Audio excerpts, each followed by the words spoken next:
নমস্কার বন্ধুরা, welcome to স্পোর্টগন। তো বন্ধুরা, আজকের এই ভিডিওতে তোমাদের সাথে আলোচনা করব অনেকগুলো ট্রান্সফার আপডেট নিয়ে। হ্যাঁ বন্ধুরা, তো অনেকগুলো কিন্তু ইন্টারেস্টিং ট্রান্সফার আপডেট উঠে আসছে, তো সেগুলো কিন্তু তোমাদের সাথে আলোচনা করব এবং তারই সাথে একটা বড় আপডেট কিন্তু তোমাদের সাথে আলোচনা করব, সেটা হচ্ছে মোহন বাগানের ষষ্ঠ বিদেশি কে হতে চলেছে, সেটা কিন্তু তোমাদের সাথে আজকে এই ভিডিওতে আলোচনা করব।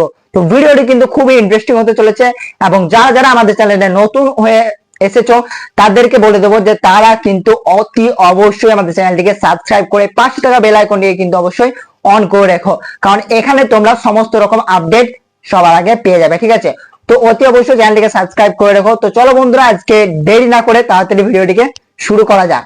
তো বন্ধুরা দেখো, প্রথমে যদি কথা বলি আমরা ট্রান্সফার আপডেটে ওড়িশা এফসি কে নিয়ে। ঠিক আছে, তো আগের মরশুমে সেরম ট্রান্সফার মার্কেটে না নামলেও ঠিক আছে, এই বছর কিন্তু ওড়িশা এফসি অলরেডি ট্রান্সফার মার্কেটে নেমে পড়েছে এবং শুধু নেমে পড়েছে না, তারা কিন্তু পুরোপুরি ঝড় তুলে দিয়েছে। ঠিক আছে, তো দেখো তারা কিন্তু অনেকগুলি সাইন এবছর করছে। ঠিক আছে, তো তাদের মধ্যে একটা হচ্ছে কেরালা ব্লাস্টার্স এফসির গোলকিপার অর্থাৎ সচিন সুরেশ। হ্যাঁ বন্ধুরা, তো কেরালা ব্লাস্টার্স এফসির গোলরক্ষক সচিন সুরেশকে কিন্তু ওড়িশা এফসি 2 বছরের চুক্তিতে তাদের দলে সাইন করিয়ে নিয়েছে। ঠিক আছে, এবং তার সাথে কিন্তু ওড়িশা এফসির গোলরক্ষক অর্থাৎ অমরিন্দর সিংকে কিন্তু ওড়িশা এফসি ছেড়ে দিয়েছে। অর্থাৎ এখান থেকে কিন্তু ধরা যায় যে এই মরশুমে উড়িষ্যা এফসির গোল পোস্টে থাকবেন সচিন সুরেশ। ঠিক আছে, সেই ক্ষেত্রে কিন্তু তাকে সই করা হয়েছে কেরালা ব্লাস্টার্স এফসি থেকে। এবং উড়িষ্যা এফসির গোলরক্ষক অর্থাৎ অমরিন্দর সিং তিনি কিন্তু সই করেছেন এফসি গোয়াতে। ঠিক আছে, তো এফসি গোয়াতে চলে গেছেন অমরিন্দর সিং এবং উড়িষ্যা এফসি তে এসছে কেরালা ব্লাস্টার্স এফসির গোলরক্ষক সচিন সুরেশ। ঠিক আছে, আশা করি বোঝাতে পারলাম।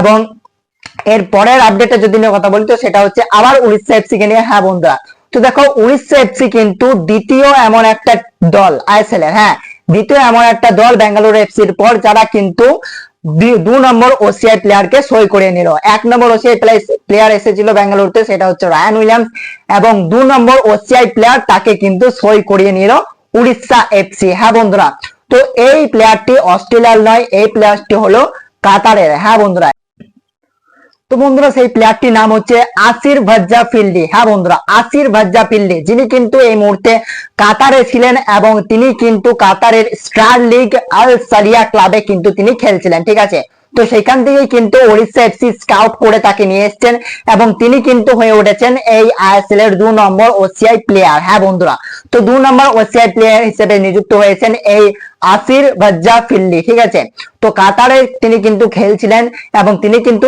Indian সিটিজেনশিপের player বটেন। ঠিক আছে, এবং তিনি কিন্তু এই যে উড়িষ্যা এফসিতে এসেছেন, তিনি কিন্তু একটা লম্বা চুক্তিতে এই উড়িষ্যা এফসিতে যোগ দিয়েছেন এবং তার সাথে এটা বলাই যায় যে তিনি কিন্তু ভবিষ্যতে ইন্ডিয়ান ফুটবল টিমেও খেলতে পারেন। ঠিক আছে, তো এটা কিন্তু বলা যায় এবং এটা ডাউন একটা খুশির খবর। ঠিক আছে, ইন্ডিয়ান ফুটবলের জন্য। এবং এরই পর যদি আরেকটা আপডেট দিই, তো সেটা হচ্ছে উড়িষ্যা এফসি কিন্তু উড়িষ্যা এফসি কিন্তু এবার প্লেয়ার ছেড়েছে। হ্যাঁ বন্ধুরা, আর কিন্তু নেয়নি, ও এবার প্লেয়ার ছেড়েছে। তো উড়িষ্যা এফসি কিন্তু প্রাক্তন প্লেয়ার সাইকা ইসাক রালতে তিনি কিন্তু উড়িষ্যা এফসি ছেড়েছেন এবং তিনি কিন্তু যোগ দিয়েছেন আইএসএল এর ক্লাব এফসি গোয়াতে। হ্যাঁ বন্ধুরা, তো এফসি গোয়াতে কিন্তু সাইকা ইসাক রালতে যোগ দিয়েছেন এবং তিনি কিন্তু উড়িষ্যা এফসির সাথে সম্পর্ক ছিন্ন করে দিয়েছেন। ঠিক আছে, তো এরপর যে আপডেটটা নিয়ে কথা বলবো সেটা হচ্ছে ইস্ট বেঙ্গলকে নিয়ে। হ্যাঁ বন্ধুরা, তো ইস্ট বেঙ্গল কিন্তু একটা বড় সড়ো বিদেশিকে সই করিয়ে নিয়ে এসছে। ঠিক আছে, তো তোমরা যেমনটা জানো যে ইস্ট বেঙ্গলের এবছরের কোচ হয়েছেন অ্যান্টোনিও লোপেজ হাপাস এবং তিনি কিন্তু যেই ক্লাবেই যান সেখান থেকে কিন্তু কোনো না কোনো স্প্যানিশ প্লেয়ারকে স্কাউট করে নিয়ে আসেন। ঠিক আছে, তো এই বছরও কিন্তু তিনি ইস্ট বেঙ্গলে যোগ দিয়েছেন এবং ইস্ট বেঙ্গলে যোগ দেওয়ার সাথে সাথেই কিন্তু তিনি স্প্যানিশের একজন সেন্টার ব্যাক, তার নাম হচ্ছে নাচো মনজালবে, 32 বছর বয়সের এই প্লেয়ার, তাকে কিন্তু নিয়ে চলে এসেছেন অ্যান্টোনিও লোপেজ হাপাস ইস্ট বেঙ্গলে। তো বন্ধুরা, এই নাচো মনজালবে খেলছিলেন সিডি এলডেন্স একটা ক্লাবে, স্পেনেরই বটে। ঠিক আছে, সেখানে কিন্তু তিনি খেলছিলেন এবং তিনি সম্ভবত এবারে যোগ দিয়েছেন ইস্ট বেঙ্গলে। এবং তারই সাথে কিন্তু তার ব্যাপারে যদি কথা বলতো, তিনি কিন্তু লা লিগাতে অ্যাটলেটিকো ডি মাদ্রিদের হয়েও খেলেছেন। হ্যাঁ বন্ধুরা, তো তার কিন্তু লা লিগার খেলার একটা অভিজ্ঞতা আছে এবং তার সাথে কোপা ডেল রের মতো একটা কম্পিটিশন খেলারও কিন্তু তার অভিজ্ঞতা আছে। তো সেটা কিন্তু বলাই যায় যে স্পেনের এই সেন্টার ব্যাক নাচো মনজালবে কিন্তু দারুণ একটা অভিজ্ঞ সেন্টার ব্যাক এবং 32 বছর বয়স যেহেতু, সেহেতু সেন্টার ব্যাক অনুযায়ী খুব একটা বয়স কিন্তু তার নয়। ঠিক আছে, তো অবশ্যই কেভিন সিভিলের জায়গায় একটা দারুণ রিপ্লেসমেন্ট এই নাচো মঞ্জালবে। তো ইস্ট বেঙ্গল ফ্যানরা তোমরা অবশ্যই কমেন্টে জানিও যে এই নাচো মঞ্জালবে এই শাইনিংটা নিয়ে তোমরা কতটা খুশি হয়েছো, ঠিক আছে। তো বন্ধুরা পরের আপডেটটা যদি আমি তোমাদেরকে জানাই, সেটা হচ্ছে বেঙ্গালুরু এফসি। হ্যাঁ বন্ধুরা, তো বেঙ্গালুরু এফসি কিন্তু তাদের এই বছরের প্রথম বিদেশি সাইনিংটা করে ফেলেছে, যার নাম হচ্ছে বর্জা মার্টিনেজ। হ্যাঁ বন্ধুরা, স্পেনের এই বর্জা মার্টিনেজ, যিনি সাধারণত সেন্ট্রাল মিডফিল্ডারে খেলে থাকেন, ঠিক আছে। তো এই বর্জা মার্টিনেজ কিন্তু সেন্ট্রাল মিডফিল্ডের পাশাপাশি আরো অনেক কিন্তু পজিশনে খেলতে পারেন, যেমনটা হচ্ছে লেফট উইং, রাইট উইং এবং সেকেন্ড স্ট্রাইকার এবং অ্যাটাকিং মিডফিল্ডারেও কিন্তু তিনি খেলতে পারেন, ঠিক আছে। তো এই বর্জা মার্টিনেজ বেঙ্গালুরু এফসির কোচের কাছে কিন্তু একটা দারুণ অপশন হয়ে থাকবেন এবং সব জায়গায় কিন্তু তিনি ইউজ হতে পারবেন, ঠিক আছে। তো দেখো এই বর্জা মার্টিনেজ কিন্তু স্পেনের একটা প্লেয়ার এবং তিনি কিন্তু ইন্দোনেশিয়া লিগ পার্সিজাপে কিন্তু খেলছিলেন এবং সেখান থেকেই কিন্তু বেঙ্গালুরু এফসি স্কাউট করে কিন্তু বর্জা মার্টিনেজকে আইএসএল এ নিয়ে এসেছেন বেঙ্গালুরু এফসির দলে, ঠিক আছে।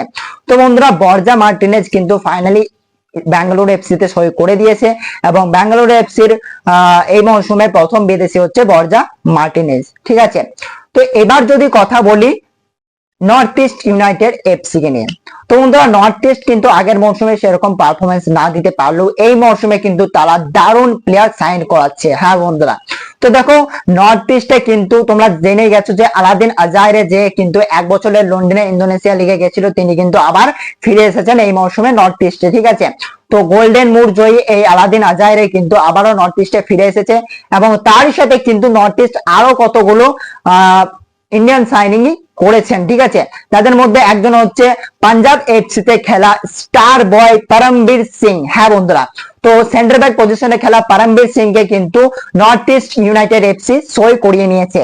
হ্যাঁ, এবং তার সাথে কিন্তু আব্দুল রবি, যিনি এফসি গোয়াতে খেলছিলেন, তাকেও কিন্তু সই করিয়ে নিয়ে চলে এসেছেন নর্থ ইস্ট ইউনাইটেড এফসি। হ্যাঁ বন্ধুরা, তো এএফসি টুর্নামেন্ট খেলছিল আব্দুল রবি এফসি গোয়াতে, তাকে কিন্তু এবছর তোমরা আর এফসি গোয়াতে দেখতে পাবে না, কারণ তিনি নর্থ ইস্ট ইউনাইটেড এফসি তে সই করে নিয়েছেন, ঠিক আছে।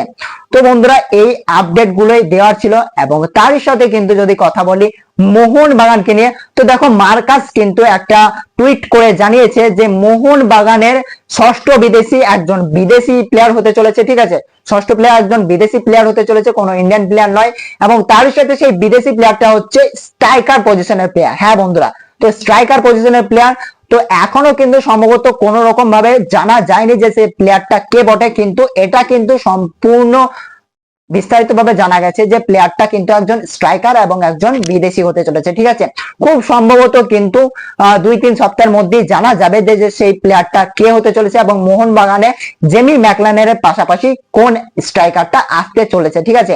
এবং সেই আপডেটটা এলেই কিন্তু আমি তোমাদেরকে প্রোভাইড করে দেবো। তার জন্যই বলছি যে অবশ্যই চ্যানেলটিকে সাবস্ক্রাইব করে পাশে থাকা বেল আইকনটিকে অবশ্যই অন করে রেখো, কারণ তোমরা এখানে সমস্ত রকম আপডেট টাইম টু টাইম পেয়ে যাবে। তো বন্ধুরা ভিডিওটি ভালো লাগলে অবশ্যই একটা লাইক করে দিও, চ্যানেলটা সাবস্ক্রাইব করে দিও এবং ভিডিওটিকে শেয়ার করে দিও। তো চলো বন্ধুরা আজকে ভিডিও এই পর্যন্তই, দেখা হচ্ছে পরের ভিডিওতে। জয় হিন্দ।